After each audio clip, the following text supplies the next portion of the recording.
Bonjour à toutes, bonjour à tous et bienvenue dans l'émission Bascule. Dans ce podcast, je pars à la rencontre de personnes inspirantes et inspirées pour comprendre comment et pourquoi elles sont devenues ce qu'elles sont devenues. En gros, quels ont été leurs points de bascule, mais surtout, qu'est-ce qui s'est passé dans leur cerveau et quelles leçons pouvons-nous en tirer afin de nous construire, nous aussi, une vie pleine de sens. Quant à moi, je m'appelle Simon, je suis coach et j'aide les salariés et les dirigeants à avoir un travail au service de leur vie et non une vie au service d'un travail. Trêve de blabla, je vous laisse avec ma conversation. Bon épisode.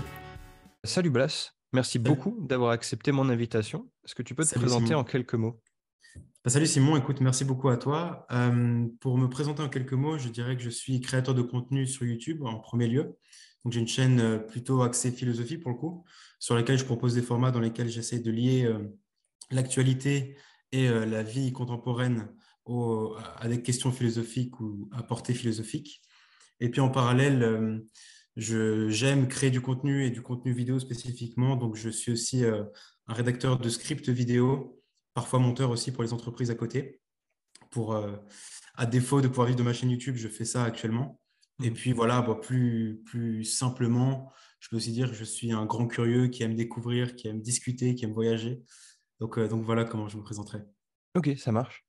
Euh, Comment est née cette appétence pour la philosophie, la curiosité? Parce que c'est pas quelque chose, on va dire, de très très commun. Tout à fait. Euh, je pense que fondamentalement, j'ai toujours été curieux en réalité. Quand j'étais Mhm. gamin, je me rappelle que je lisais beaucoup de livres. J'ai lu plusieurs romans, j'ai dévoré des livres sur les dinosaures, la préhistoire, ce genre de choses. J'étais assez ouvert à tout et à toutes les personnes que je pouvais rencontrer. Et j'ai perdu un peu ça. Enfin, je dirais pas que j'ai perdu ça pendant l'adolescence, mais j'ai eu une vie assez chaotique je dirais de mes 12 ans à mes 18 ans à peu près. Et donc, je suis sorti de ça, je suis sorti des bouquins que j'ai délaissés. Et j'ai même étudié la philosophie en fait en terminale, mais à l'époque, ça m'a pas du tout marqué, donc j'étais pas intéressé par ça. Je dis pas en plus, le prof était plutôt bon, plutôt impliqué dans ce qu'il faisait, mais je voyais pas du tout l'intérêt de la discipline. Donc, j'étais vraiment pas intéressé par ça. Et puis, c'est en sortant de la terminale que j'ai recommencé à lire en fait, Ok, parce que moi, je commençais à me diriger vers le monde du marketing par les études que je ok. faisais. Et mon père m'avait conseillé de lire un bouquin spécifiquement sur la psychologie et le marketing. Et en fait, ça m'a tellement intéressé que je me suis dit, OK, on va tenter ce bouquin. Et donc là, j'ai recommencé à lire. S'en est suivi un bouquin du Dalai Lama, enfin, un entretien entre un psychiatre américain et le Dalai Lama sur l'art du bonheur, tout simplement, Mhm. qui pour le coup, m'a pas mal bouleversé et m'a pas mal travaillé en termes de réflexion. Et une fois ce bouquin lu, en fait, j'ai vraiment recommencé à lire. Je me suis remis dans cette habitude de la lecture. Et à peu près à la même période, en fait, donc c'était, je dirais, entre 6 mois et un an après avoir recommencé à lire, euh, il y a eu le confinement, le premier confinement de mars 2020, qui a mené à une grosse crise existentielle, ce qui m'a du coup amené à lire du développement personnel que j'avais pas lu Mhm. jusque-là, une thématique donc que j'ai à peu près découverte dans ces eaux-là. Et, et puis, de fil en aiguille, en fait, à force de lire du développement personnel et de consommer pas mal de vidéos YouTube en rapport avec ça, j'ai commencé à faire la découverte de certains philosophes, Mhm. notamment Nietzsche et les stoïciens par le biais de Ouais. YouTube, donc. Et en fait, c'est des concepts qui m'intéressaient et que je ne connaissais pas jusque-là. Et présentés tels qu'ils l'étaient, c'était soit par les vidéos du précepteur, les podcasts Ouais. du précepteur, soit par les vidéos de la bande de l'atelier Missor, qui aujourd'hui sont Ok. moins dedans, mais il y avait notamment Florent Tavernier qui parlait pas mal de Nietzsche sur sa chaîne. Bon, c'est très orienté, etc. Mhm. Mais il y avait un côté assez intéressant à mes yeux dans la façon dont il parlait des écrits de Nietzsche. Et donc, en fait, ça a déclenché une curiosité en moi qui a fait que j'ai voulu commencer à m'intéresser à ce genre de choses. Et donc, pour sauter le pas, bah, j'ai acheté un livre des Stoïciens, donc Mhm. les pensées pour moi-même de Marc Aurèle et Ouais. le manuel d'Épictète. Mhm. Et puis un autre livre de Nietzsche par ailleurs, que j'ai jamais vraiment. À ce moment-là, je l'ai pas vraiment fini. C'était assez complexe pour moi. Mhm. Donc voilà, c'est à ce moment-là et de cette façon-là que j'ai découvert la philosophie par le biais des recommandations YouTube et puis de certaines discussions avec des amis. Ok, d'accord. Ouais. C'est, et du coup, est-ce que c'est comme ça qu'est née ta chaîne YouTube, d'aller mettre vraiment la pensée sur le service, enfin, sur le terrain, du coup? En fait, la chaîne YouTube est née. C'est très lié à tout ça, en fait. La chaîne YouTube est née lorsque j'étais à fond dans le développement personnel. Mhm, Et donc ça, c'était plutôt mi-2020, fin 2020, mhm, quelques mois après le confinement. Et en fait, si tu veux, sur ma chaîne YouTube, je parlais de beaucoup de choses qui étaient liées à mes lectures ou à ce que je pouvais, aux réflexions que j'avais à ce moment-là. mhm. Et du coup, lorsque la philosophie est arrivée dans ma vie, donc début 2021, par le biais des stoïciens, donc là, j'ai vraiment commencé à en parler sur ma chaîne YouTube. Donc c'est là que ma chaîne YouTube a plutôt pris le tournant de la philosophie vers Mhm. février-mars 2021, si je ne me trompe pas. Ok, ça marche. Et du coup, si j'essaie de retracer un petit peu ton parcours, avant ta chaîne YouTube, tu sortais de tes études ou tu as fait quelque chose avant? Non, j'étais justement en études en fait. Ok. Au moment où j'ai sorti, enfin au moment où j'ai créé la chaîne YouTube, euh, je crois, que j'étais en début de deuxième année de BTS. Et Mhm, donc en fait, j'étais parti pour 2 ans de BTS. Donc voilà, j'avais déjà fait un an, il y avait le confinement entre-temps, et on était sur le début de la deuxième année. Et en fait, je pense que la chaîne YouTube est aussi née du fait que il y avait eu cette sorte de crise existentielle liée au confinement et mhm, des grandes réflexions sur ce que je voulais faire dans la vie, sur la façon même dont je voulais vivre. Et je me suis rendu compte que le cursus universitaire que je suivais ne me plaisait pas tant que ça, et mhm. encore moins le travail que je faisais à côté, puisque j'étais en alternance. Ouais. Donc je vendais des vêtements chez Célio, chez une franchise de Célio à l'époque. Ok. Et ça me plaisait pas, ça me plaisait de moins en moins. Je trouvais l'environnement toxique. Mhm. Je me retrouvais pas vraiment dans les gens avec qui je travaillais à l'époque. Donc je pense que la chaîne YouTube est née d'une sorte de ras-le-bol et de volonté de vouloir un peu aller à contre-courant de ce vers quoi je me dirigeais. Mhm. Euh, donc voilà. Ok, d'accord. Et si tu te replonges un petit peu, tu vois, s'il n'y avait pas eu le confinement et du coup cette obligation de te retrouver face à toi-même, ce qui fait qu'on a vraiment vécu pendant je sais pas combien de temps on a été confinés, mais trop longtemps. Mm. Vraiment cette phrase de Pascal, qui le plus grand malheur de l'homme, c'est qu'il ne peut demeurer au repos dans une chambre. Mm. Là, on passait de la théorie à la pratique. S'il n'y avait pas eu ça, est-ce que tu aurais eu ce déclic? Alors, c'est toujours difficile de réfléchir a posteriori, mais ce aurait été quoi de la voie toute tracée par rapport à ce que tu faisais? Hmm, c'est pas évident comme question. Non. Alors, bah, théoriquement, enfin, en tout cas, si on regarde un petit peu le cursus universitaire que je suivais et le métier que je faisais, je me dirigeais vers une carrière ou en tout cas un métier de manager pendant un Mhm. temps, manager en boutique ou dans des petites organisations ou même des grosses structures, peu importe. Euh, et sans grande réflexion sur ce que je voulais faire dans ma vie. Je veux dire, j'avais forcément des ambitions. Je pense comme beaucoup de jeunes de mon âge, même beaucoup d'hommes de mon âge, vivre confortablement, Mhm. pouvoir voyager, ce genre de choses. Euh, et pourtant, bah, j'étais très limité à l'époque pour le faire puisque je n'étais pas dans les conditions pour. Mhm. Donc théoriquement, voilà, je me serais dirigé vers une carrière de manager. Et je ne sais pas vraiment, je ne sais pas s'il y aurait eu ce déclic-là, s'il n'y avait pas eu le confinement. Peut-être, je pense quand même qu'il serait arrivé parce que 2 ans de BTS, c'est relativement long, surtout quand on est Mhm. dans un domaine, en tout cas, un environnement qui ne plaît pas forcément. Après, est-ce que j'aurais vraiment eu l'occasion et est-ce que j'aurais été forcé d'une certaine façon de vraiment bousculer la façon dont je vivais? Peut-être pas nécessairement. Auquel Mhm. cas, ouais, je serais parti vers une carrière, je pense, de salarié en boutique, Ouais. euh, qui était finalement un peu aux antipodes de ce que je cherchais vraiment, quoi. Mhm. Ok. Bah, ce que je remarque, c'est que le confinement a juste accéléré le processus de cette crise que les personnes peuvent vivre. C'est que si je serais à mon avis, c'est très difficile d'aller à l'encontre de soi-même. Il y en a qui arrivent très bien, mais c'est dommage pour eux. Mais à mon avis, il est très possible qu'au bout d'un moment, tu aurais pété un câble entre ce que Mm. tu fais, la réalité de ce que tu fais et tes aspirations. C'est difficile, je pense, comment dire? Il y en a qui le vivent très bien, le salariat, ça leur va très bien parce que j'imagine que ça répond à des besoins plus psychologiques, besoin de sécurité ou des choses comme ça. Mais dans ce que tu me décris, de ce que tu fais, de ce que tu vis, tu te serais peut-être senti un peu à l'étroit. Ouais. Et tu vois, c'est d'autant plus intéressant que les personnes que je côtoyais à l'époque, donc que ce soit enfin, mes collègues employés au boulot ou certains amis étudiants que j'avais, Mhm. euh, étaient un peu là-dedans, si tu veux. C'est comme s'ils vivaient une vie qui ne leur convenait pas et que plutôt que de vraiment se remuer pour changer les choses, ils se contentaient de ça tout en se Mhm. plaignant finalement, Ouais. tout en se plaignant. Et c'est en fait, je pense que c'est en partie pour ça que j'ai créé la chaîne YouTube, parce qu'il y avait une sorte, disons que cette attitude-là des personnes que je côtoyais a alimenté le ras-le-bol que j'avais, Mhm. comme s'il y avait vraiment une incohérence, une sorte de Ouais. dissonance difficile à dépasser.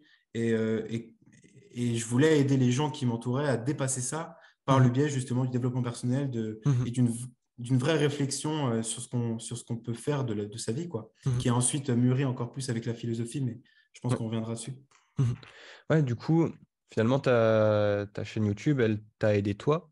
Et par le fait de t'aider toi, tu voulais aussi remuer un petit peu les gens. Parce que c'est vrai que c'est agaçant, en fait, de voir des gens tout le temps qui se plaignent. Ils ont le droit, mais bon, tu as envie de les secouer parce qu'il n'y a pas d'autre chose à faire. Si tu te plains, c'est que tu peux changer, bah, tu changes. Y a pas... Oui, c'est difficile, mais ça en vaut la peine.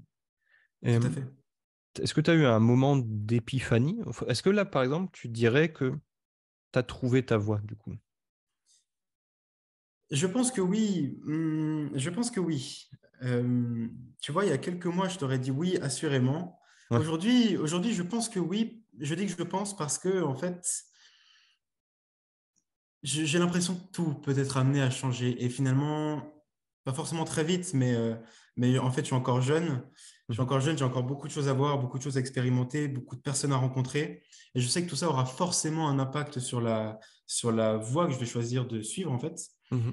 Donc aujourd'hui, c'est la vidéo et c'est l'écriture principalement, vraiment de passion, de secteurs, de compétences en soi qui monopolisent en tout cas mon attention à l'heure actuelle et qui peuvent m'occuper pendant longtemps. Mhm. Maintenant, tu vois, parfois il m'arrive de penser que un jour je vais vouloir tout plaquer pour aller élever des chèvres Ouais. dans les Alpes, par exemple. Mhm. Et ça me paraîtrait même pas délirant parce que je pourrais peut-être avoir envie de ça au bout d'un moment. Mhm. Donc oui, je pense que j'ai trouvé ma voie. Dans les faits, tout laisse à penser que c'est le cas. Je m'épanouis vraiment dans ce que je fais. J'ai toujours envie d'évoluer dans ce que je fais. Le projet de chaîne YouTube me plaît beaucoup. Et j'irais même plus loin en disant qu'il donne du sens à ma vie, dans un sens, Mhm. et beaucoup d'ailleurs. Ce que je peux faire pour mes clients aussi à côté, tu vois. Mais je sais que finalement, rien n'est tout tracé. Tout reste encore à construire. Mhm. Donc, donc en fait, on peut avoir de belles surprises Ouais. dans les années et les décennies à venir, quoi. Mhm. Non, c'est bien que tu le vois comme ça, parce que généralement, quand je dis aux gens de trouver leur voie, ils pensent que c'est trouver le truc. Et ensuite, c'est bon, c'est fini, t'as plus à chercher. Sauf qu'en fait, trouver sa voie, c'est plus trouver les moyens d'incarner une sorte de vision. Enfin, un peu perché dit comme ça. Mais il y a toujours, je pense, une forme de motivation primordiale ou de source primordiale. Tu vois, j'avais fait un exercice, on peut le faire ensemble là, d'ailleurs ici, c'est de se définir en 3 verbes. Et je sais que les miens, c'est apprendre, créer et transmettre. Dans la mesure où je peux passer des heures à lire, à décortiquer des trucs pour ensuite créer des moyens, notamment des formations ou des coachings, pour permettre aux gens d'en profiter, et du coup le transmettre par ce biais-là. Hmm. Et je pense que là, pour le coup, c'est de la philo, c'est du coaching. Peut-être que par la suite, j'aurai une école ou je sais pas, ou un truc comme ça. Mais il y aura toujours ce noyau dur de 3 verbes. Hmm. Est-ce que spontanément, tu as 3 verbes qui te viennent en tête? Justement, ouais, pendant que tu parlais, j'y ai réfléchi. J'en vois trois qui, à l'heure actuelle, me correspondraient bien. J'ai Mhm. l'âge comme ça, peut-être que si je réfléchissais plus, j'en sortirais d'autres, mais c'est ceux qui, à l'heure actuelle, me correspondent bien. Je dirais explorer, construire et partager. C'est Ok, ouais. peut-être un peu dans la même dynamique que toi, dans le Mhm. sens où j'aime explorer, j'aime découvrir de nouvelles personnes, j'aime découvrir de nouvelles choses, Mhm. j'aime apprendre aussi, j'aime m'instruire, j'aime un petit peu élargir ma vision des choses, dans un sens. Et ce que je prône, dans un sens, avec ma chaîne YouTube, d'ailleurs.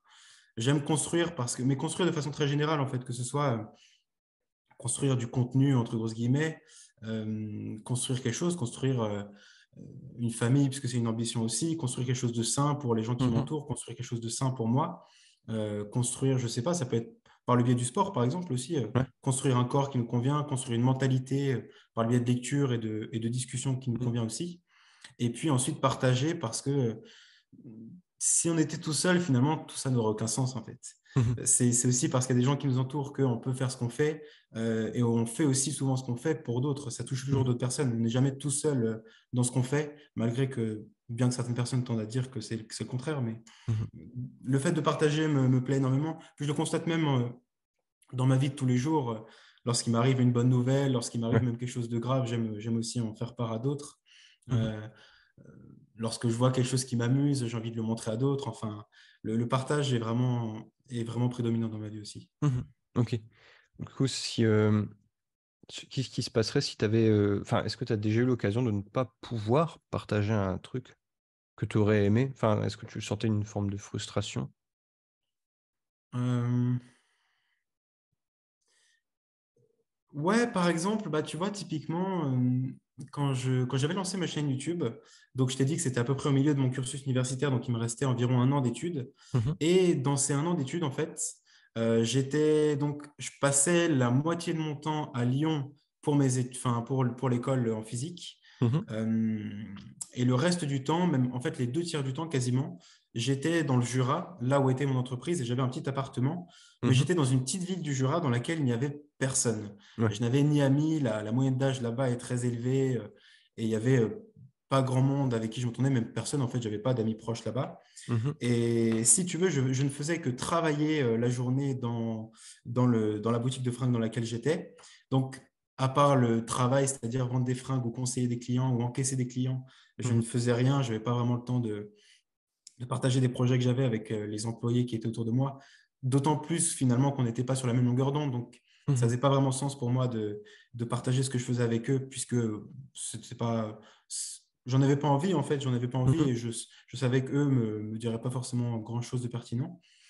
Et, et quand je rentrais, bah, même avant le travail, donc le matin très tôt, et quand je rentrais donc à 19h, je ne faisais que bosser à fond sur ma chaîne YouTube.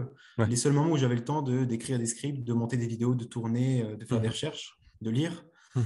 Et en fait, à ces moments-là, donc j'étais seul dans mon petit appartement là-bas. Et je me sentais vraiment, vraiment, vraiment seul. Ouais. La solitude était vraiment lourde. Mhm. Et finalement, je ne vais pas dire que j'étais totalement seul non plus parce que je pouvais appeler ma famille, je pouvais Mhm. appeler mes amis et puis leur dire un petit peu comment j'avançais là-dessus. Le problème, c'est que bah, j'avais ni vraiment le temps de le faire, ni la possibilité parce que eux n'étaient pas disponibles, ou encore plus simple que ça, c'est pas forcément des choses qui leur parlent. Mhm. Ouais. Évidemment, je tiens un petit peu mes parents ou ma sœur informés de ce que je fais sur les réseaux et sur YouTube, et je le faisais aussi, mais c'est pas forcément quelque chose qui les intéresse plus que ça. Mhm. Donc, c'est pas comme des amis créateurs de contenu avec qui tu Ouais. pourrais partager tout ça. Mhm. Donc, en fait, à ce moment-là, oui, j'étais assez seul, je pouvais pas partager ma passion, parce que c'était une véritable passion à l'époque, Mhm. euh, avec des personnes qui comptaient pour moi. Et donc, il y avait un côté frustrant et presque décourageant, tu vois, à faire ça seul Ouais. et à pas vraiment pouvoir avoir quelqu'un à côté qui te motive un peu, qui te donne des Mhm. conseils. Donc, l'expérience a été assez frustrante pendant un temps. Mhm. Ouais. Ouais, j'imagine. Surtout le côté incompréhension que peut avoir notre famille ou certains de nos amis qui comprennent pas en fait ce qu'on fait. Et du coup, on a du mal à même leur expliquer. Tout à fait. Et comment enfin, comment tu décris à tes parents, par exemple, ce que tu fais? Est-ce qu'ils comprennent? Enfin, comment dire, je prends l'exemple des miens parce qu'ils savent pas vraiment en fait ce que je fais, et même si je leur expliquais. C'est pas, non pas parce qu'ils sont bêtes ou quoi que ce soit, c'est juste qu'ils sont âgés et le Mm. métier que je fais n'existait pas dans leur réalité. Ouais, bah, autant que ce soit la partie création vidéo pour ma chaîne YouTube que la partie freelancing, j'ai l'impression que ma mère comprend un peu mieux. Ma Mhm. mère, à vrai dire, a plus baigné aussi dans le monde des réseaux sociaux. Elle connaît un peu YouTube quand même. Ouais. Enfin, elle est plus familière de ce monde-là que mon père. Euh, donc, comment je leur explique en tant que tel? Bah, je leur dis que je fais de la vidéo. Je tiens pas exactement le même discours en fait en face de mon Mhm. père et de ma mère parce que forcément ils ont pas les mêmes, ils voient pas la chose de la même façon et comme tu Mhm. dis, bah, enfin en tout cas ils ont pas les mêmes facilités et les mêmes connaissances du milieu. Mhm. Donc disons qu'à ma mère je lui dis concrètement, bah, je lui présente un peu la chose comme je te la présente à toi, Ouais. même s'il y a des zones d'ombre pour elle et qu'elle comprend pas. Certaines choses, un petit peu comment ça peut fonctionner, comment les entreprises peuvent avoir besoin de ça, ce que ça peut leur apporter. Mhm. Euh, Et mon père, lui, bah, j'ai beau essayer de lui expliquer, même rentrer un peu dans les détails de ce que je fais. Lui, ça lui paraît, il trouve toujours des trucs à redire parce que ça lui paraît totalement délirant. Et même Mhm. le fait, par exemple, de faire des vidéos courtes comme ça avec des Ouais. sous-titres énormes pour augmenter la visibilité d'une entreprise, par exemple, lui, ça lui paraît presque Mhm. absurde. Tu vois, Ouais. enfin, je ne vais pas parler à sa place non plus. Il a jamais formulé ça comme ça, mais mon père est un peu plus, je dirais pas hostile, mais en tout cas, il est quand même bien plus étranger à ce milieu-là et Mhm. ça lui parle beaucoup moins qu'à ma mère. Mhm. Et je sais plus du tout ce que j'allais te demander. Si, oui, c'est ça, là où je voulais en venir. Et du coup, là, actuellement, donc, t'étais plus du tout entre le Jura et Lyon. Non. Ok. Non, à l'heure actuelle, je suis à Mâcon, donc dans la petite ville de Mâcon, Ok, qui ouais. est dans le nord de Lyon, à 1 heure de Lyon à peu Ouais. près. Ok. Et si tu veux, bah là, en fait, ce sur quoi je me concentre principalement, c'est ma chaîne YouTube et mes missions clients. Mhm. Alors, c'est un peu difficile de trouver un juste milieu parce que la chaîne YouTube ne me permet pas de vivre à l'heure actuelle. Elle génère des revenus alors que ce n'était pas le cas avant, mais Mhm. on est quand même très très loin de pouvoir en vivre confortablement. Ouais. Euh, pour autant, je sais que si je veux en vivre confortablement un jour, il faut que je mette le paquet là-dessus. Ouais. Mais en attendant, il faut que je mange. Mhm. Et le truc, bah, c'est que pour manger, il faut que je travaille à côté, donc que je fasse des missions clients. Et ça prend du temps, tant que du coup, je ne peux pas investir dans le développement de la chaîne. Ouais. Et donc, en fait, ma vie est rythmée entre bah, ma vie perso aussi, où je vis un petit peu comme je l'entends en dehors des activités que j'ai. Je fais du sport et puis je vais marcher, je discute avec des gens. Et puis vraiment sur la partie professionnelle, ben, c'est une sorte d'alternance quasi permanente parce que il n'y a pas non plus un jour où je me dédie entièrement à ma chaîne YouTube et un jour où je me Mhm. dédie entièrement aux missions clients. C'est un peu plus éclaté que ça. C'est aussi Mhm. une organisation qui me convient en l'état, mais Ouais. voilà, j'alterne entre créer des scripts vidéo pour la chaîne, réfléchir à des idées, réfléchir à des concepts, voir comment je peux améliorer mes formats en permanence, tourner, monter éventuellement. Et puis voilà, bah, évidemment aussi un peu de contacter des marques, contacter d'autres Mhm. créateurs pour développer tout ça. Et puis l'autre partie du temps est consacrée à de la prospection pour trouver des clients, du travail pour les clients que j'ai actuellement, Mhm. de la création LinkedIn aussi, puisque je trouve aussi des clients pour créer des vidéos par le biais de Ouais. LinkedIn. Donc voilà, c'est un petit peu ça à quoi ma vie est dédiée actuellement. Cela dit, en fait, je suis assez content parce que même si à certains égards c'est éprouvant, il y a aussi le côté, je ne vais pas dire manque de sécurité, mais en tant qu'entrepreneur, quand es encore novice en la matière et que tu n'as pas beaucoup de fonds de côté, ben, il y a toujours le côté un Mhm. peu précaire de Ouais. l'activité. Donc, il y a un côté assez chaotique, un côté assez imprévisible. Mhm. Mais finalement, c'est très stimulant parce que tous les projets sur lesquels je travaille quasiment sont des projets que j'aime, qui m'animent et dans lesquels je me reconnais totalement, en Mhm. opposition à ce que je faisais quand j'étais en BTS. Mhm. Donc finalement, j'ai quasiment la vie que je voulais lorsque j'étais en BTS, quoi. C'est ça qui est intéressant, tu vois, c'est que tu n'arrives pas forcément pour le moment à vivre de ta chaîne YouTube, là où tout le monde aurait choisi peut-être un CDI ou un truc de salarié ou quoi que ce soit, pour dire bah tiens, comme ça j'ai la sécurité, etc. Mm. Toi, tu as quand même choisi l'entrepreneuriat, du coup. Tout à Ce fait. qui, ce qui, euh, ce qui est pas, je trouve, anodin comme choix d'existence, c'est qu'il y a. Est-ce que tu trouves tu vois, c'est pas si difficile d'être entrepreneur. C'est pas non plus le hyper simple, de la même manière que c'est pas si facile d'être salarié. Mm. Mais est-ce que dans cet inconfort, il n'y a pas tu vois, par rapport au verbe dont tu m'as fait part, est-ce qu'il n'y a pas une forme d'exploration derrière ces deux casquettes? Si, complètement. Et c'est pour ça, tu vois, que je choisis de rester freelance malgré tout. Parce que depuis que je suis freelance, j'ai eu, je crois, une pour sûr et peut-être deux occasions de redevenir salarié, Mhm. notamment en fait dans des entreprises qui font des projets qui me plaisaient, Ouais. de la création de contenu, ce genre de choses.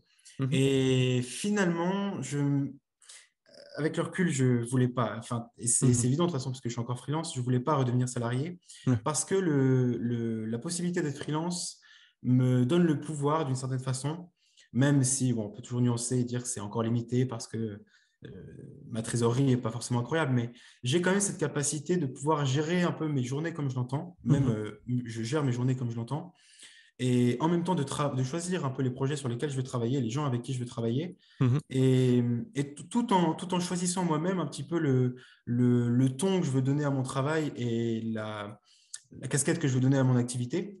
Mhm. et quelle activité je veux faire concrètement. Tu vois, aujourd'hui, par exemple, je fais de la création de scripts vidéo et de vidéos, mais il y Mhm. a encore quelques mois, j'écrivais uniquement des posts LinkedIn, puisque Ouais. c'est plus ce qui me branchait et je voulais explorer ça.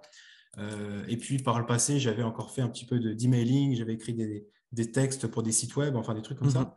Donc, ça me permet d'une certaine façon d'explorer et ça te permettra peut-être un peu mieux, et aux auditeurs aussi, ça permettra peut-être mieux de comprendre la démarche dans laquelle je suis. En fait, je suis devenu freelance lorsque j'ai fini mes études. Mhm. Donc, vu que j'avais été en alternance, j'étais au chômage. Donc, voilà, en sortant de mes études, j'avais quelques semaines, quelques mois pour réfléchir à ce que je voulais faire. Mhm. Et je ne vivais pas de ma chaîne YouTube.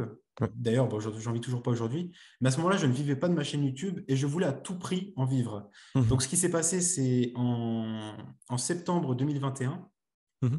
quand j'ai quitté mon BTS et que j'ai eu mon diplôme. Donc, je suis retourné vivre à Mâcon. J'ai Ouais. quitté le Jura et je suis retourné vivre ici. Et je me suis dédié à YouTube à fond pendant quelques semaines en me Mhm. disant, écoute, ça va décoller. Voilà, on va voir comment ça porte ses fruits. Ça n'a pas du tout fonctionné.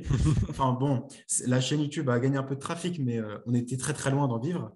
Ouais. Et en fait, il y a un jour où j'ai eu une discussion avec ma mère. Elle me disait concrètement, tu ne peux pas rester au chômage, il va falloir faire quelque chose, quoi. Tu ne peux pas Mhm. passer tes journées à travailler sur des vidéos qui ne te rapportent rien pour l'instant, même si elle comprenait évidemment la passion qui était la mienne. Et elle m'a même parlé de faire un job alimentaire du genre McDo en attendant. Ouais. Et ça a vraiment été le truc qui m'a.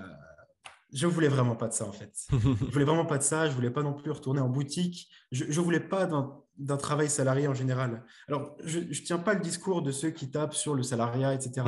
Mhm. Loin de moi l'idée, mais en tout cas, je pense que c'est pas vraiment quelque chose pour lequel je suis fait. C'est pas, Mhm. j'ai du mal à être dans un environnement dans lequel je contrôle pas tout. Enfin bon, même en tant que freelance, je contrôle pas tout, mais à être dans un environnement où je suis plus soumis que vraiment maître de la situation. Mhm. Et, euh, et du coup, je me suis dit, écoute, ça fait plus d'1 an que tu bosses sur ce projet de création de chaîne YouTube. Entre-temps, tu as pu développer des compétences rédactionnelles Mhm. qui peuvent être monétisées, qui peuvent être intéressantes pour des entreprises. Donc, pourquoi pas essayer de te mettre à ton compte là-dedans? Mhm. Donc, à ce moment-là, donc, on était en octobre 2021, donc 1 ou 2 mois après être venu sur Macon. J'ai commencé à prospecter des entreprises pour proposer de la rédaction. Et puis j'ai trouvé mon premier client comme ça, un deuxième Mhm. client. Et de fil en aiguille, du coup, je suis devenu freelance et l'idée pour moi de retourner dans le salariat est absolument inenvisageable. Donc, Ouais. depuis, je suis resté freelance parce que je peux toujours pas vivre de ma chaîne YouTube. Mhm. Le jour où la chaîne YouTube me rapportera assez, je pense que j'arrêterai mes missions clients à côté. Et puis, ouais, voilà, je ne suis pas redevenu salarié parce que le freelancing m'offre cette possibilité de Mhm. tester, comme je l'entends, de rencontrer plein de nouvelles personnes, de travailler sur des projets stimulants. Et c'est quelque chose qui, pour moi, fait beaucoup, beaucoup plus sens Mhm. qu'aller travailler chez McDo ou retourner en Ouais. boutique, quoi. Mhm. Non, carrément. Bah, je comprends tout à fait. Et encore une fois, il n'y a pas le salariat égale pas bien, l'entrepreneuriat égale le rêve. Ça dépend vraiment du style, du mode de vie qu'on a envie d'avoir, de nos besoins, de nos valeurs, etc., etc. Mm. C'est bien de le nuancer parce que souvent, il y a toujours le discours bouh, le salariat, Ouais, j'ai du mal avec ça, alors personnellement. que bah non, je l'ai été, j'ai été prof, c'était chouette quand même. C'est juste que on a un moment, on aspire à autre chose que le salariat ne permet pas. Mm. Mais il y a de plus en plus d'ailleurs d'entreprises qui font, je crois qu'ils appellent ça de l'intrapreneuriat, où en gros, tu es salarié de l'entreprise, mais tu gères comme un entrepreneur, quoi. Mm. Ouais. Tant que tu réalises tes objectifs, que tu fasses, je sais pas, que ça soit fait en 5 heures ou en 15 heures, ça demande beaucoup de confiance. Je trouve que c'est ça aussi qui manque peut-être de la part des employeurs et des capacités de la part des employés. Mais par contre, je pense que ça se fait de plus en plus parce que ça répond à un besoin profond de liberté que les individus ont envie d'avoir. Tout à fait, ouais. Ouais, c'est quelque chose que je constate aussi. Mm. Et on va pour parler un petit peu de ton enfance dont on a déjà un petit peu parlé. Il y a une question que j'aime bien poser aux gens. C'est si tu te replonges du coup dans ton enfance, alors on va dire entre 5 et 10 ans, est-ce qu'il y a des choses, des similitudes avec ce que tu fais maintenant? Oui, oui, la tendance d'une à explorer, tu vois, cette curiosité dont je te parlais que j'avais Mhm. enfant, je la retrouve aujourd'hui à plus ou moins grande échelle. Par exemple, il y a quelques mois, j'étais peut-être un peu plus un peu plus curieux que je ne le suis aujourd'hui, dans le sens où aujourd'hui, je suis peut-être plus sur des projets qui demandent vraiment mon attention, donc je suis peut-être un peu moins ouvert au Mhm. monde. Enfin, ça fonctionne aussi beaucoup par phase, mais la curiosité que j'avais quand j'étais gamin, je la retrouve aujourd'hui, que j'avais perdue du coup adolescent, ou qui était restée enfouie, qui se manifeste du coup par cette volonté d'apprendre des gens que je rencontre, de rester ouvert à tout. Tu vois, Mhm. j'ai notamment, il y a 1 an à peu près, j'ai ouvert un format micro-trottoir sur ma chaîne Ouais. YouTube dans lequel je vais parler avec des gens de tout horizon Mhm. dans la rue, en fait, dans les rues en France Mhm. ou en Suisse ou dans les pays francophones. Et ça me permet de rencontrer plein de gens, de discuter avec eux un petit peu de tout. On ne rentre jamais vraiment dans des discussions très personnelles, Mhm. mais ça permet d'avoir leur avis, de comprendre pourquoi ils ont les avis qu'ils ont. Mhm. Donc voilà, c'est une façon parmi tant d'autres dont cette curiosité se manifeste, mais ça, c'est quelque chose que j'avais gamin et que je retrouve aujourd'hui. Et par la même occasion, il y a le côté créatif. Je me Mhm. rappelle que quand j'étais gamin, je ne sais pas trop comment ça m'est apparu, mais il y a une époque où je dessinais beaucoup Ouais. et où surtout j'écrivais des petites histoires et je mettais souvent ces histoires sous forme de BD. Mhm. Des BD d'ailleurs que je faisais vraiment à main levée. Enfin, Ouais. je dessinais les cadres moi-même, je faisais les cases, j'écrivais les Mhm. petites bulles, etc. Je faisais les dessins moi-même. Et donc aujourd'hui, bon, je suis plus du tout dans le dessin et j'écris beaucoup moins d'histoires qu'avant. J'ai eu une période nouvelle, j'écrivais des nouvelles il y a 2 ans de ça à peu près, je crois, Mhm. quand j'ai vraiment recommencé à écrire. J'écrivais des nouvelles, ça me plaisait bien. Mais voilà, le côté créatif que j'avais gamin et que j'ai perdu adolescent est revenu aujourd'hui. Et ça, c'est clairement quelque chose qui aujourd'hui me suit tous les jours. Mhm. Et d'une certaine façon, je suis même obligé de l'avoir parce que Ouais. quand tu écris pour des clients, il faut aussi faire preuve de créativité parce que sinon ce que tu fais n'a pas de sens ou alors c'est Mhm. voué à pas être pérenne. Et quand tu as une chaîne YouTube, d'autant plus parce Ouais. que sans créativité, ta chaîne YouTube aussi est vouée à sombrer dans les oubliettes, quoi, Mhm. ou à ne pas décoller. Non, carrément. Mais c'est intéressant parce qu'on voit vraiment une forme de boucle qui est dans la réalisation de soi. C'est il y a des choses qui nous nourrissent étant enfance, que ce soit même du point de vue de notre identité, notre caractère, notre développement. Et finalement, il y a toujours ce fameux noyau dur dont je parlais. J'ai aucune preuve scientifique, hein, de ça. C'est quelque chose, une intuition que j'ai qui peut-être va s'avérer vraie par la science, ou alors si ça se trouve, c'est déjà le cas et je suis pas au courant. Mhm. Mais je pense que c'est peut-être, à mon avis, quelque chose qui te poursuivra toute ta vie. Et, je voudrais revenir un petit peu sur la philo, du coup. Mhm. Tu m'as parlé de Nietzsche, tu m'as parlé du stoïcisme. Est-ce que comment tu le mets en pratique dans ta vie, si tu le fais? Ouais. En fait, si tu veux, quand j'ai lu pour la première fois les Stoïciens, donc Marc Aurèle et Épictète, euh, j'ai eu comme l'impression d'une évidence Mhm. que j'avais jamais formulée jusque-là ou que j'avais jamais lu telle quelle jusque-là et qu'il me fallait lire de la sorte, qu'il me fallait lire de façon aussi évidente que ça, noir sur blanc, Mhm. pour vraiment pouvoir la comprendre et commencer à l'appliquer éventuellement. Ouais. Et du coup, quand j'ai commencé à lire ces stoïciens-là et que je suis tombé sur les grands préceptes du stoïcisme qui sont, eh bien, distinguer tout d'abord ce que tu contrôles de ce que tu ne contrôles pas, ce qui dépend de toi de ce qui ne dépend pas de toi, Mhm. euh, essayer aussi de ne pas laisser les émotions diriger. Bon, les stoïciens sont très radicaux Ouais. sur le sujet. Ils disent qu'il vaut mieux annuler toute passion, toute Mhm. émotion. Je ne prône pas cette approche aujourd'hui, Mhm. mais c'est quand même quelque chose dont je peux m'inspirer. Et tu vois, je ne dirais pas que j'applique tel quel le stoïcisme. Je suis même très très loin d'être un vrai Mhm. stoïcien. C'est plus une sorte de grille de lecture du monde et de la vie humaine et de la condition humaine que je trouve intéressante Mhm. et qui m'inspire en fait pour moi-même diriger ma vie. Donc, comment est-ce que j'applique ça? Bah, c'est vraiment pas évident d'y répondre parce que d'un côté, je pourrais te dire de façon très simple que c'est juste des choses que je garde en tête et que Ouais. j'essaie de suivre le plus possible. Tu Mhm. vois, euh, quoi qu'il arrive, en fait, bah, c'est surtout quand ça va pas que je me rappelle les Mhm. préceptes du stoïcisme. Mais même dans les moments où je vois que tout va bien, je vois que je me sens très, très joyeux, presque euphorique à un moment donné ou quoi, je vais essayer de me rappeler que bah, finalement, tout ça n'est pas non plus, tout ça peut devenir malsain dans le sens où, je sais pas, par exemple, si tu te laisses totalement aller à l'euphorie Mhm. ou à n'importe quel petit plaisir qui peut te passer sous le nez, enfin, tu vas totalement, ça peut te desservir, quoi, ça peut commencer à Mhm. te desservir. Mais pour donner des exemples très concrets, je ne sais pas si, par exemple, je vais donner un exemple très concret. Avant, par exemple, dans les transports ou dans, je ne sais pas, en ville, quand je marchais ou quand j'étais avec des gens en général, en études ou au travail ou quoi, eh ben, il y avait des scènes qui méritaient énormément. Par exemple, des gens qui se plaignaient, ça méritait énormément. Des gens qui, je ne sais pas, parfois j'ai tendance à marcher un peu vite en ville et des gens qui étaient devant moi sur un petit trottoir et qui du coup me ralentissaient, ça méritait beaucoup aussi. Ou des gens qui venaient, je ne sais pas, me demander je ne sais quoi. C'est des choses qui méritaient beaucoup. Et finalement, bah, le fait, comme ça, grâce aux stoïciens, d'avoir pu vraiment comprendre, vraiment accepter le fait que ce sont des choses qui sont inhérentes à la vie en société et que tu n'as pas de contrôle dessus, ben, en fait, ça te permet d'être beaucoup, beaucoup plus détendu face à ça. Et quand tu vois ce genre de scène arriver, bah, tu te dis, écoute, moi, je vais juste faire du mieux que je peux. S'il faut que j'attende quelques secondes et que je perde quelques secondes ou quelques minutes avec quelqu'un parce que il marche trop lentement ou qu'il est en difficulté ou quoi, eh bien, perdons-les, c'est pas très grave.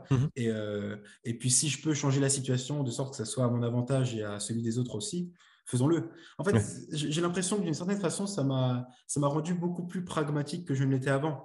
Et bien sûr, enfin, je reste faillible et il y a encore des moments où je peux avoir tendance à être irrité, à m'énerver un petit peu ou à me laisser submerger par les émotions d'ailleurs. Mais malgré tout, j'essaye de garder coûte que coûte en tête les idées que défendent les stoïciens, en tout cas les stoïciens antiques, ceux que j'avais lus.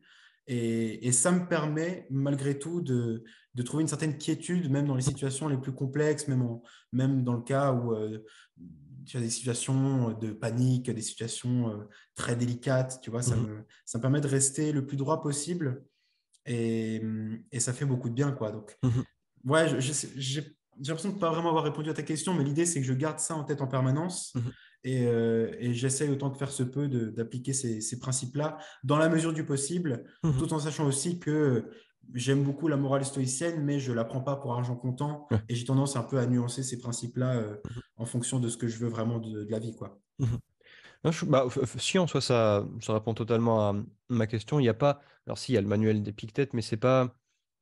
Comment dire, même les sages stoïciens, le sage, c'est toujours la figure de l'idéal à atteindre, et jamais vraiment en acte, quoi.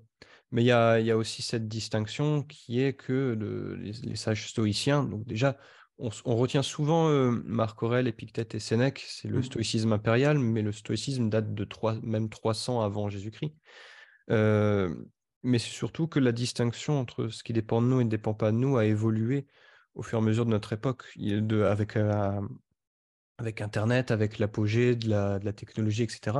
Ce qui dépend de nous est beaucoup plus grand que ce qui dépendait d'eux à l'époque. Tu Exactement. peux, voilà, en un tweet, tu peux changer la face du monde, ce que fait Elon Musk, par exemple.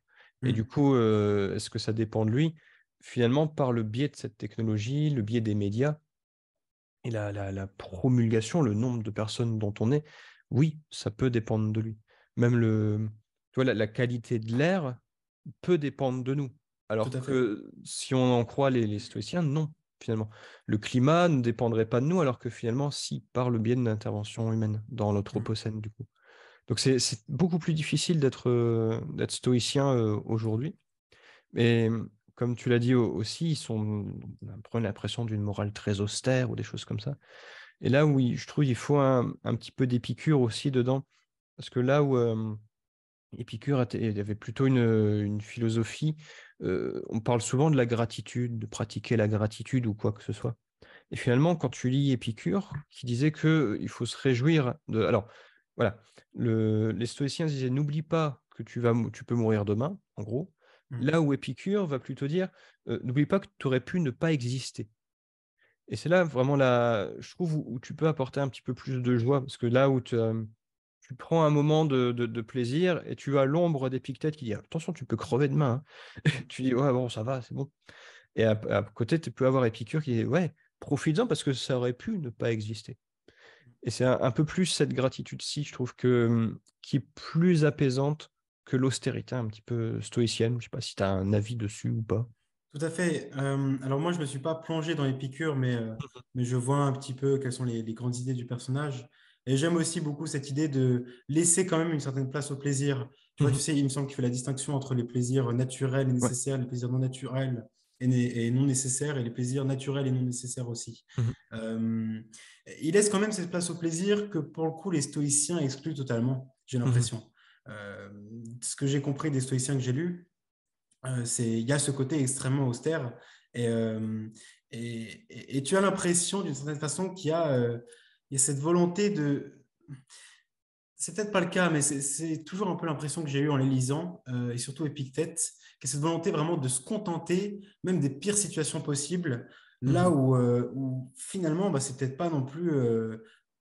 Bien sûr que tu peux vivre sans trouble de la sorte si tu arrives à atteindre ce stade-là, c'est même noble. Et Mhm. je pense même que si tu parviens à être heureux ou à vivre sans troubles mentaux en étant esclave, comme Épictète par exemple, Mhm. bah voilà, je pense que tu Ouais. es, quand même bien, quoi. Mhm. Mais, mais tu vois, pour la vie des personnes modernes comme nous aujourd'hui, et surtout vu les conditions dans lesquelles on est, parce que finalement, on n'est pas non plus si à plaindre que ça. Je veux Non. dire, il y a des gens qui sont dans des conditions bien plus déplorables que nous. Mhm. Voilà, on a quand même ce qu'il faut, on mange bien, enfin, il n'y a pas de souci de notre côté. Donc, c'est peut-être plus intéressant quand même de laisser un peu cette place au plaisir, de revenir un peu à la question de la gratitude Mhm. et pas être trop non plus dans ce cadre austère qui se prête plus à des conditions, je pense, quand même plus complexes et plus compliquées plutôt Mhm. que celle que le confort dans lequel on vit en fait. Mhm. Non, carrément. Et par rapport à, pour revenir un petit peu sur Épicure, il y a bien cette distinction-ci. Et je trouve que pour le coup, distinguer les désirs naturels, alors, si on prend vraiment au pied de la lettre Épicure, il faudrait se contenter d'un peu de pain et d'un peu d'eau pour être heureux, au sens où il y a aussi cette définition de bonheur qui est différente dans l'Antiquité, qui est dès l'instant où on ne souffre pas, on est heureux. Mm. Là où on aurait à notre époque une définition du bonheur plus dans l'hédonisme, où tu as comme cette fameuse phrase de je ne sais plus qui, si t'as pas une Rolex à 50 ans, t'as raté ta vie ou un truc comme ça. Je sais plus de qui c'est, mais bon. Et c'est vrai que pour le coup, apprendre à contrôler ses désirs ou se contenter de ce qu'on a peut, à notre époque ou du consumériste, du coup, nous apporter un petit peu cette sagesse dont on a besoin. Est-ce que vraiment s'acheter l'iPhone 14, je ne sais plus Mm. combien, peut nous apporter du bonheur? C'est possible. Ça ne veut pas dire que les gens n'ont pas le droit de le faire. Ça veut juste dire que cultiver un bonheur sur la possession ne peut pas faire de ce bonheur un état stable et pérenne, du coup, sur le long terme. Mm. Tout à fait. En parlant du coup de philo, est-ce que tu as une... Tu vois, on est dans la pleine période de l'IA, va-t-elle nous remplacer ou des choses comme ça, etc. Est-ce que tu as un avis ou une vision sur l'avenir du monde du travail? C'est pas une question évidente. Je ne me suis pas vraiment posé pour réfléchir à la question. D'après ce que je vois, je, je, je pourrais tenter de penser que à terme, l'IA va remplacer beaucoup de métiers.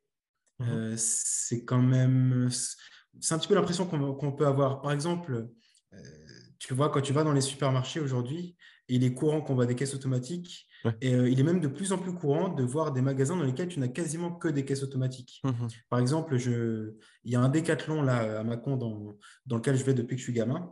Ouais. Quand j'étais gamin, il y a encore 7 10 ans, quoi, Mhm. j'y allais et il y avait que des caissiers. Et Mhm. aujourd'hui, tu y vas et tu as, je crois, les 2 tiers des caisses sont des caisses automatiques. Les deux Ouais. tiers, voire les 3 quarts presque. Mhm.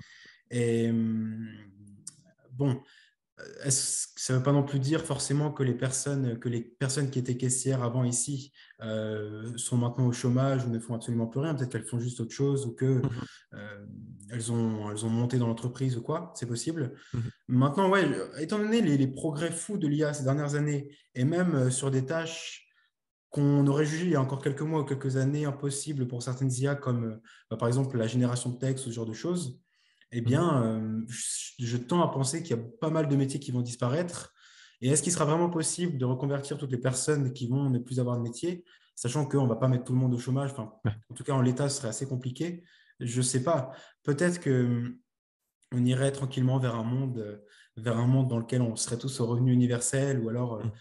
tu vois, une forme un petit peu de monde comme ça qui pourrait être intéressante en soi. Mhm. Euh, ouais, c'est une question compliquée en réalité. Je n'ai pas vraiment d'avis sur la question. Le monde évolue assez vite. On peut avoir des bonnes surprises, enfin des surprises de façon générale. À savoir aussi que d'un côté, je me dis que les IA, ça demande quand même un certain entretien. Ça peut aussi permettre à certains métiers d'évoluer et non de Mhm. disparaître. Tu vois, je pense par exemple au... Bon, ça peut, mon avis peut aussi beaucoup changer dans les mois et les années à venir, mais Ouais.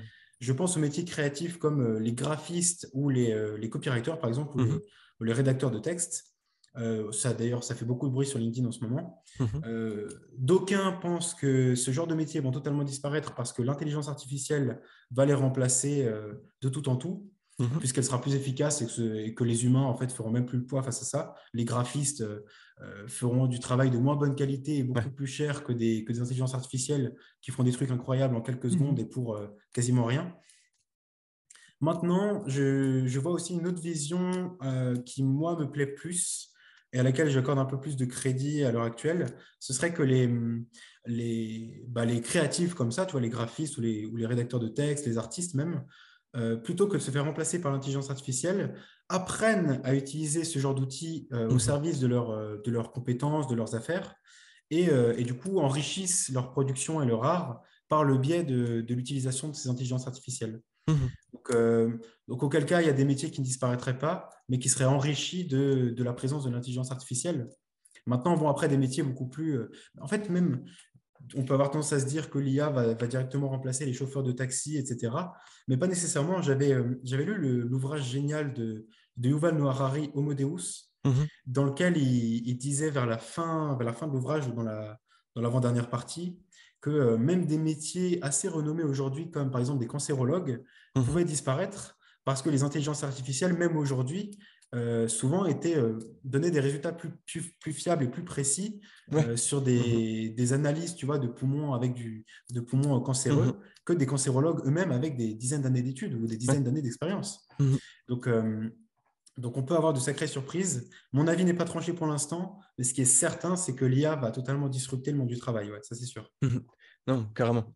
Ça, je pense qu'il y a pas mal de métiers qui vont disparaître, mais qui, tu vois, si on prend le cas des caisses automatiques, ça a été le cas des chevaux de trait quand le moteur à explosion est arrivé, et puis les chevaux se sont pas plaints de dire ah, on n'a plus de boulot. Mais comment dire, par rapport aux caisses automatiques ou tous ces métiers où je ne suis pas convaincu que des personnes le font par passion ou quoi que ce soit. C'est généralement des métiers plutôt choisis par défaut, des métiers alimentaires, comme tu aurais pu le faire du coup en travaillant à McDo ou des choses comme ça. Et donc, il faut juste réinventer ou trouver quelque chose pour ces personnes-ci. Effectivement, peut-être que le revenu universel, justement, fait partie des solutions. J'y connais pas assez, je m'y connais pas assez pour dire que c'est la solution miracle ou quoi que ce soit. Mais ce qui est sûr, c'est que l'IA va nous permettre de moins travailler ou de mieux travailler. Mais la question, c'est pas est-ce que l'IA va remplacer l'être humain? Parce que la réponse c'est oui.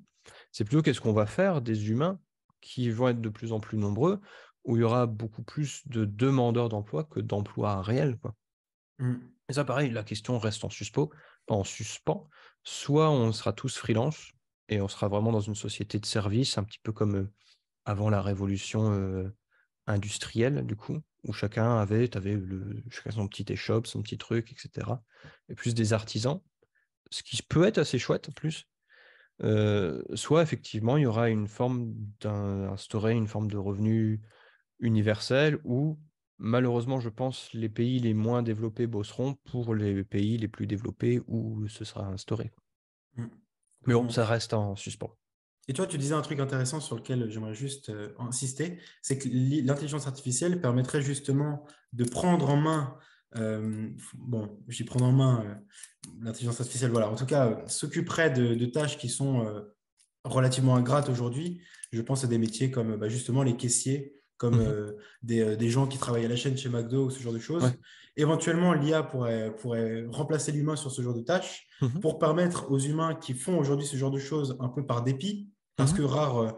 j'en connais, rares sont les gens qui sont caissiers ou qui Mhm. travaillent chez McDo par pure passion, Mhm. et qui permettraient du coup à ces gens-là d'aller vers si possible, dans un monde idéal, ce serait sûrement plus complexe que ça, mais d'aller vers des métiers ou des activités, en tout cas, des activités qui leur permettraient de vivre ou non, des activités qu'elles feraient tous les jours, qui seraient beaucoup plus intéressantes pour elles et qui leur donneraient beaucoup plus de sens. Parce que, en tout cas, personnellement, et même en discutant avec les gens qui sont concernés, pour avoir fait des métiers comme ça alimentaires dans lesquels tu vends des fringues alors que finalement, d'autres personnes pourraient le faire ou des machines pourraient le faire ou d'autres systèmes pourraient proposer ce genre de choses. Tu vends des fringues ou tu fais des tâches ingrates comme ça, des trucs assez primaires, faire le ménage ou quoi. C'est pas vraiment des trucs dans lesquels tu peux t'épanouir, quoi. En tout cas, tu t'épanouis bien moins là-dedans que dans des métiers créatifs ou des métiers dans lesquels le contact humain est plus intéressant et plus prononcé. Non, carrément. Non, j'ai hâte du coup d'être. On aura la chance d'être spectateur de cette évolution et je pense qu'il y aura plein de choses à dire, à penser. J'ai hâte aussi, ouais. Il me reste deux petites questions à te poser. Est-ce que tu aurais, si tu devais conseiller un livre, c'est peut-être difficile du coup, ce serait lequel? Indéniablement, ce serait. Tu vois, j'hésite entre les pensées de Marc Aurèle et le manuel d'Épictète. Moi, ils m'ont tellement marqué, ils m'ont tellement fait du bien.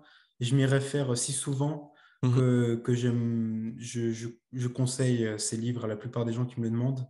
Donc, le manuel d'Épictète, il est plus court et plus droit au but, j'ai l'impression un peu plus synthétique et concis que les pensées de Marc Aurèle, mais il a un côté, je trouve, encore plus austère et peut-être un peu plus directif que les pensées de Marc Aurèle.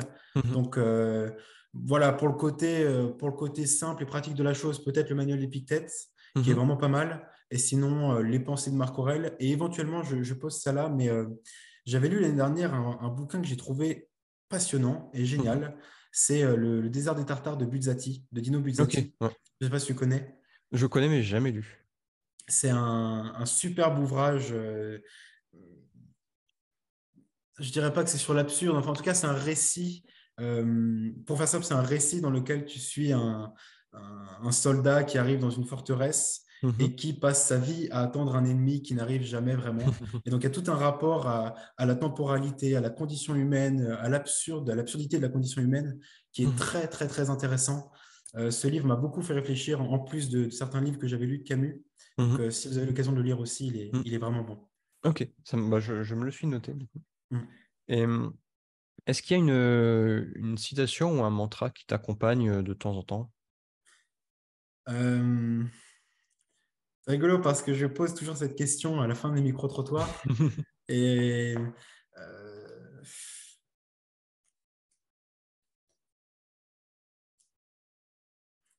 je conclurai en disant une chose assez simple parce que moi, ça dirige vraiment mon existence. Il y a des choses qui dépendent de nous et d'autres qui ne dépendent pas. Alors bon, la citation entière, ensuite, tu as dépendent de nous, tête à tête, c'est d'Épictète, je ne l'ai plus. Mais voilà, l'idée, c'est vraiment, il y a des choses qui dépendent de nous, d'autres qui n'en dépendent pas. Essayons de faire la part des choses, même si on peut toujours nuancer en disant qu'on peut avoir du contrôle sur des choses qui pourraient être assez éloignées de nous ou inversement. C'est quand même pour moi une citation qui peut donner qui peut beaucoup nous aider dans la vie et nous diriger assurément. Ok, ça marche. Écoute, encore merci d'avoir accepté mon invitation. Merci à toi. Et puis au plaisir. Au plaisir. C'est la fin de cet épisode et j'espère qu'il vous a plu. Si c'est le cas, faites-le moi savoir par un commentaire ou une note sur votre appli de podcast préféré, ça m'aide énormément. Pour en savoir plus sur l'univers de mon invité, je vous ai mis ses liens en description, il suffit de cliquer dessus. Pour découvrir mon univers, me poser une question, me suggérer un invité, le plus simple c'est de me rejoindre sur LinkedIn ou Instagram, c'est là où je suis le plus actif. Idem, je vous ai mis les liens en description. Sur ce, je vous laisse, à bientôt.